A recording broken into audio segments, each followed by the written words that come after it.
मुकद्दर से नहाना, मुकद्दर से खाना, मुकद्दर से आना जाना, दाना मीठी बोली। मुकद्दर से जाना, मुकद्दर से माना, मुकद्दर से अनजान जान पहचान खेल होली। मुकद्दर से गायन, मुकद्दर से वादन, मुकद्दर से अर्थी, मुकद्दर से डोली। ओ नाम देवा भजन से भोजन पानी मिले, भाग्य की भावी लगाती माथे पे रोली। मुकद्दर किस्मत अब भाग्य का कहाला, यह बात हम बतावे जा रहल बानी।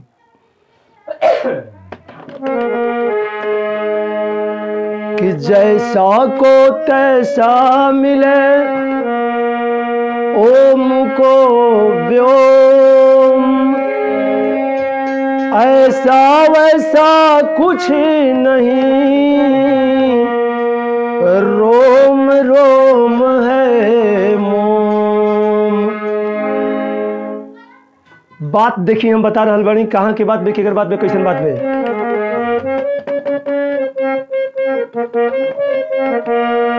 भाग्य से भगवान मिले, भाग्य से शैतान, भाग्य से हैवान हुआ, भाग्य से बेईमान।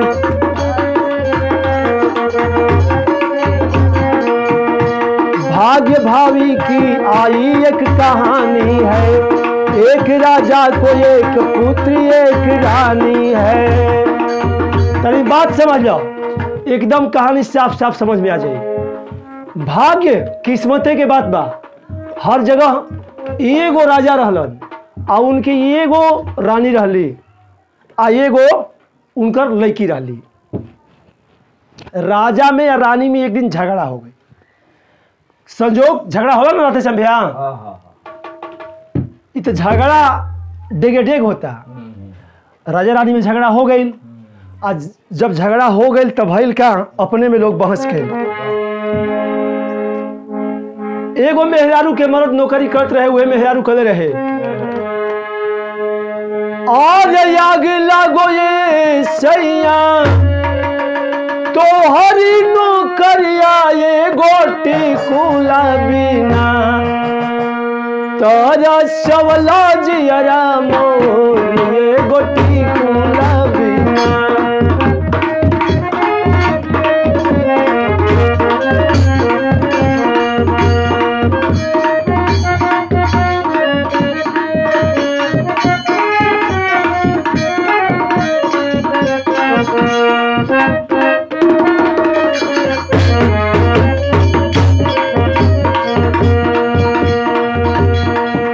बाग लगवला बगीचा लगवला, बाग लगवला बगीचा लगवला, एगो ने भूला बिना छ नवला जियरा मोर एगो ने भूला बिना।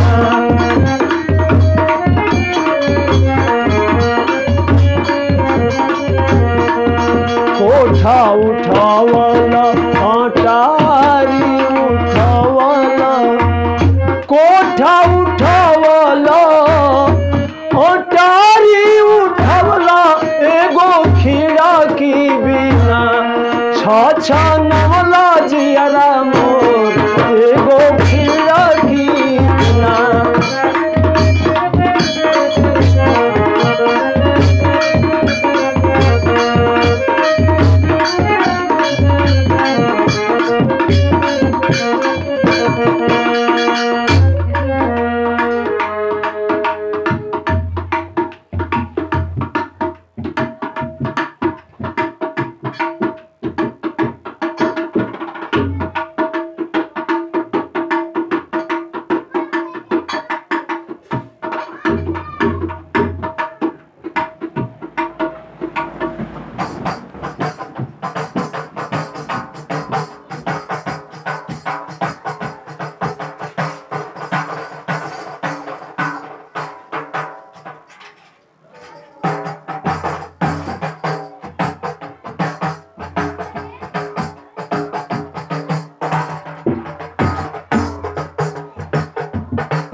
चल रहा भाई तो तर्ज रहा आए तर्ज में आज उराना रानी और राजा के बीच में बात भइल का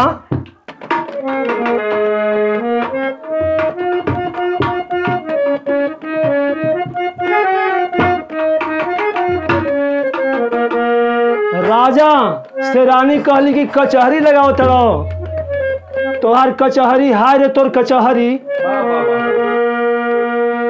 और याग लगो ये राजा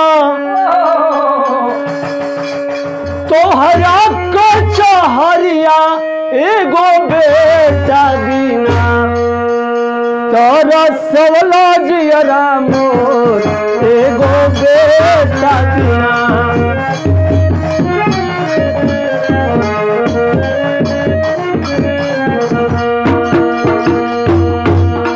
दरबार लगवला दरबारी बोलवला दरबार लगवला दरबारी बोलवला एगो बेटा बिना खेलवा ना बिना तोरा सवला दियरा मोर एगो बेटा बिना छ नवला जियरा मोर एगो बेटा बिना।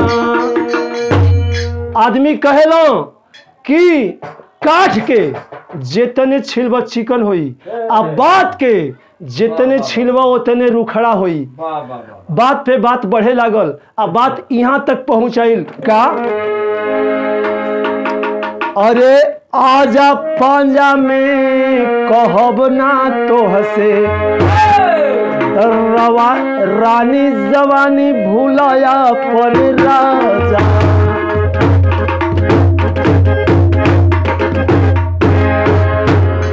कहलन की जा रानी आज के बाद हमार तोहार कहानी खत्म बा आ जा करके अपन घर से दूर एगो बिल्डिंग बनवलन आ वही बिल्डिंग में रहे लगलन आ बतौली ना हम कि एक लड़की रहल उ लड़की धीरे धीरे बड़ी होने लगी। ओनी समय के बात मिलल ओरिजिनल गीत बा एकर डुप्लीकेट बहुत लोग गौलन लेकिन ओरिजिनल लता जी गौले रहली वही गीत बा। हुई आँख नम और दिल मुस्कुराया तो साथी कोई भूला याद आया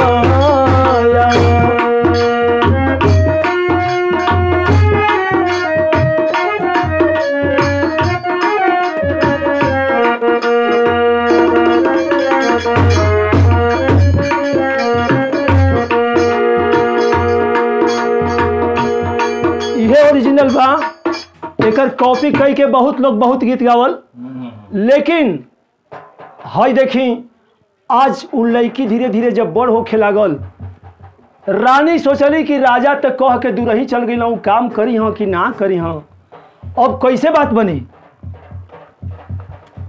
अपन एगो आदमी के चुप्पे बोलौली आ कहली कि जाके हमार लड़की के तू बियाह तय कर बढ़िया घर भर देख ली आ तय करके आवो ऐसे कि कोई बोले चाहे ना बोले लेकिन जौन काम करे के बाद तवन तक कल जरूरी बा।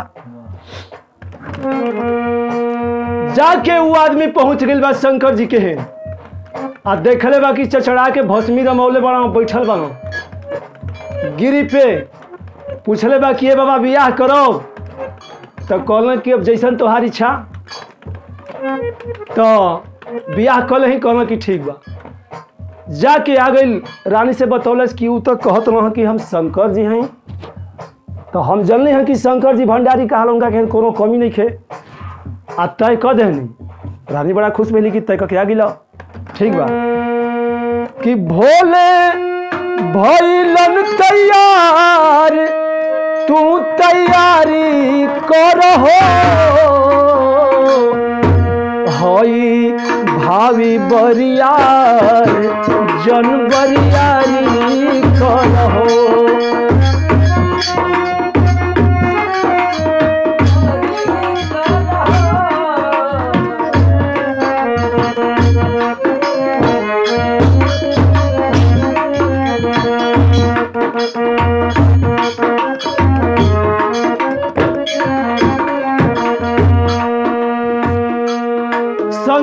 कहलन कि जाके तू तैयारी करे कह दी हो, दिन देखवा लो। दिन देखाई आ दिन देख करके बारात के वही ना तो रानी तो जानता ली कि अब तो ब्याह तय हम कहिए दिले बनी। लेकिन राजा सोचता हूँ हर से कि ये बाबू अभी लड़की के ब्याह तय नहीं भइल आ कुछ नहीं तो हम बाप वहीं तय करे के चाहिए। वो अपन आदमी भेज दिल, वो विष्णु जी की जहन जाके तय हो गई। आ मंत्री जी सोचता ना कि राजा रानी अपने में नाराज बनो, रुसल बनो, लड़की के ब्याह करे के टाइम हो गई, लोग के नहीं जनात तो ये लोग का जीवन भर खाना दाना हम खाई नहीं, आज नमक हरामी नहीं करब, हम वहीं जाके तय करे। तीनों जने जाके अपन अपन ढंग से लोग तय करे बा। ब्रह्मा विष्णु महेश के हैं। देखिए आगे बात बा का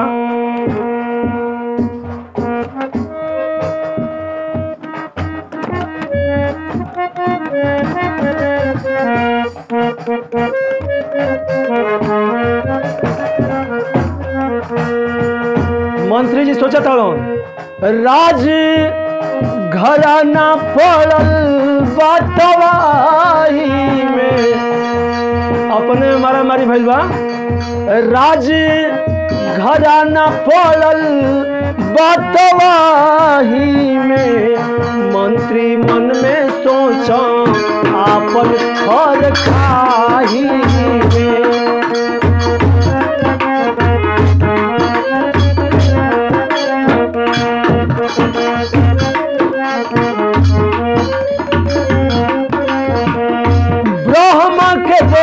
सुनलन मंगल हरिहर पधारे द्वारे होखे लागल दंगल, हो न पावे दंगल। गरुड़ भावी के बोलावो तू गवाही में, गरुड़ भाभी के बोलावो तू गवाही में। मंत्री मन में सोचो आपन खर खाही में।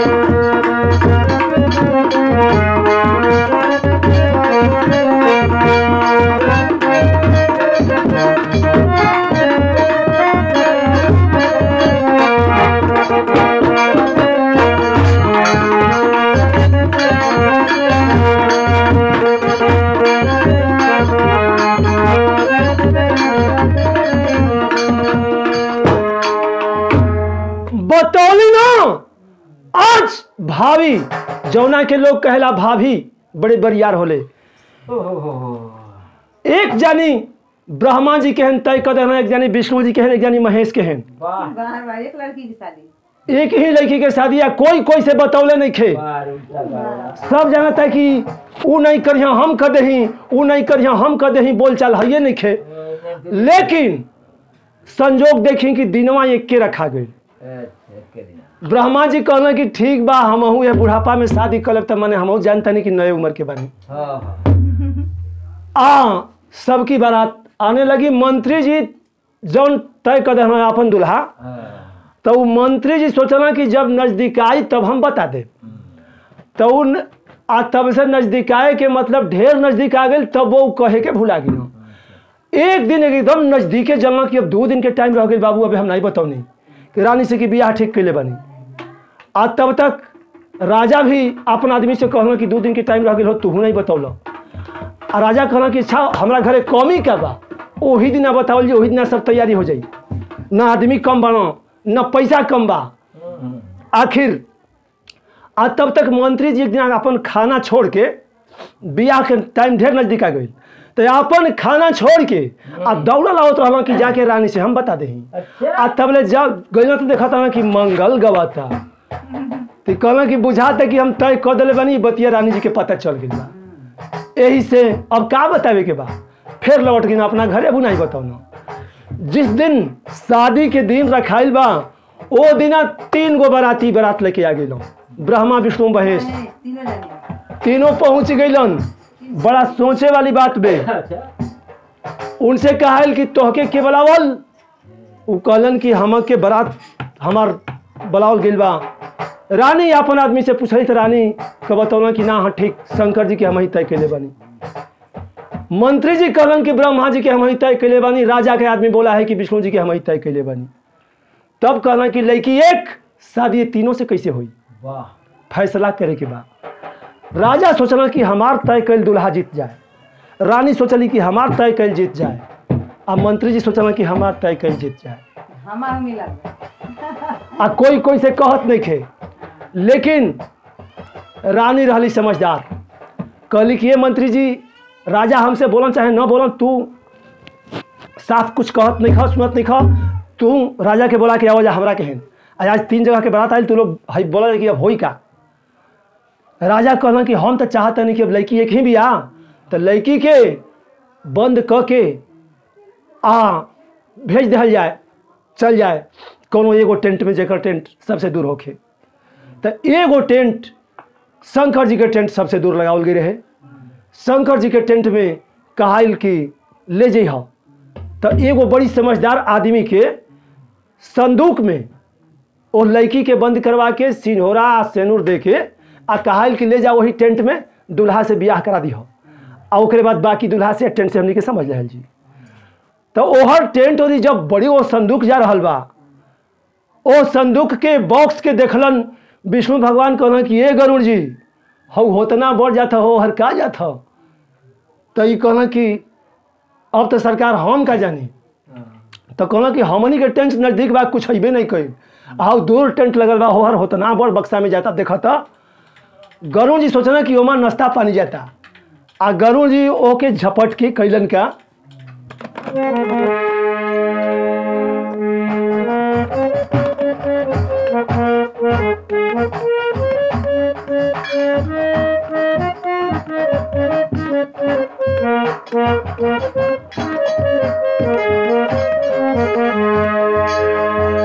अरे राजा के खोजाले विष्णु जी आइलन, रानी के खोजले शंकर जी।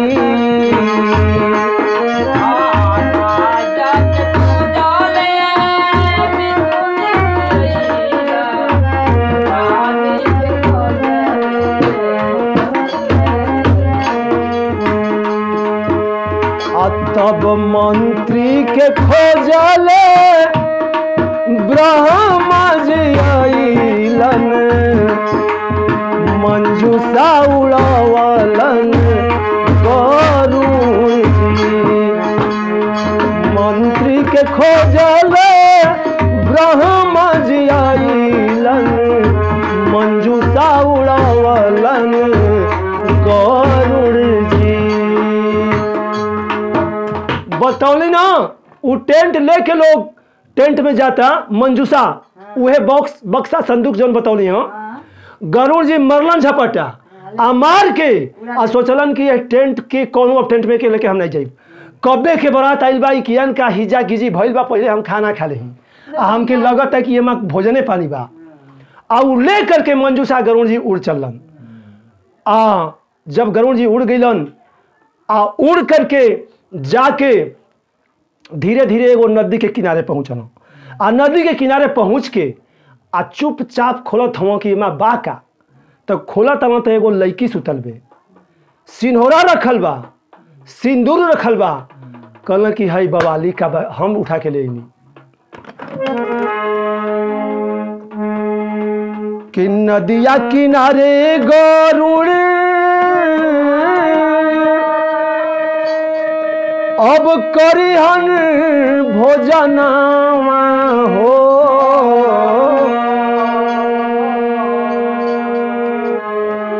एगो तरुण तरुणी के देखेलन समनवा।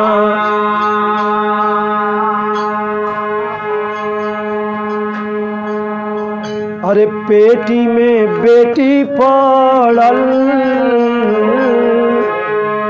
सिंदूर के सिन्होरा हो, रानी के पानी बचल राजा के परनवा।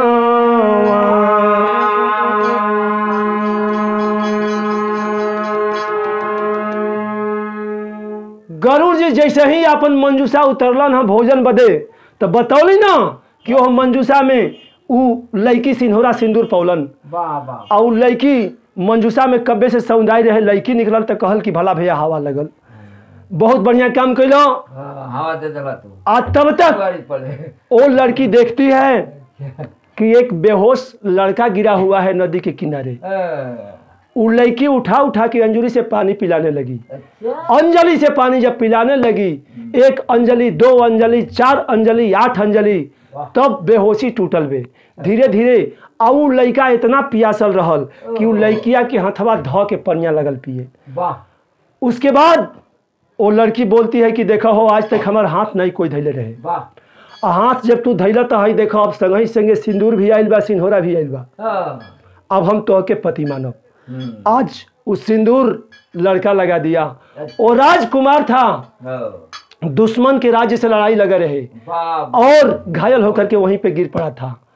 और वो लड़का भी कहले बा कि तू ही हमार जान बचौलू, तो तोहसे बड़ा हमार साथी भी कोई नहीं मिल सके। तब ओहर से अब गरुड़ जी जब अइलन ओ मंजूषा के छोड़ के, फिर कहलन कि ये सरकार विष्णु भगवान से कि हम जल्दी हैं कि वहाँ भोजन है, वहाँ कुछ औरे मिलल है। कहलन कि देखा एजा सब 3-3 गो टेंट लागल बा, 3-3 गो दूल्हा बैठल बनो, आ दुल्हन अबे कोई के भेटाइल नहीं। गरुड़ जी जाके अब तू छोड़ा राजा के रानी के मंत्री के, तू सीधे भाभी से पता लगाव। आदमी कहे कि फलाने का भाभी चढ़ा गई हो, तो वो भाभी के जाके पता लगाव कि का होई, भाभी से पूछले जाओ कि के चुनले वाली काहे के झूठे के परेशान कैले वाली। भाभी के पता लगावे गेलन, ओ घड़ी की बात मिलल का।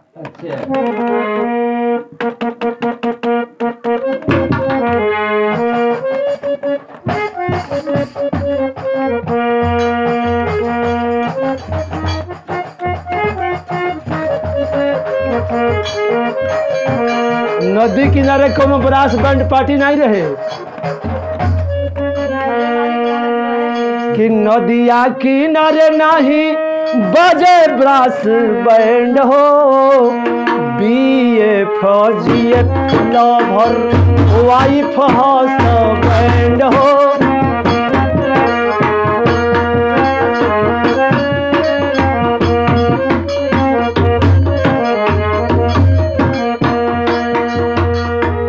गरुड़ जी के भेजल गइल बा।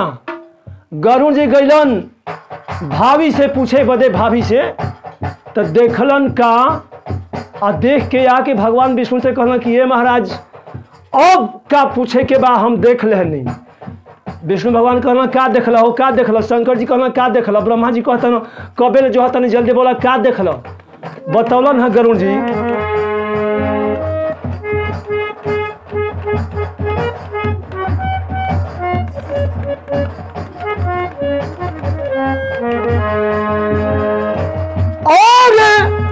मुकद्दर के खुलल ताला अब मिलल चाभी, शोभत बाड़ी लगनवती साड़ी से भाभी।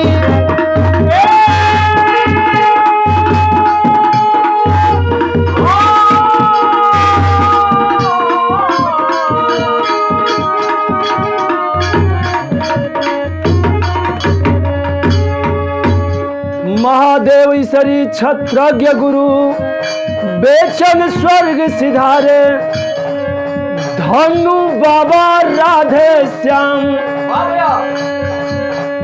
नागेंद्र दुबे ब्रिज मोहन है हमारे। अरे आजा पांजा में ना कहब तो हसे,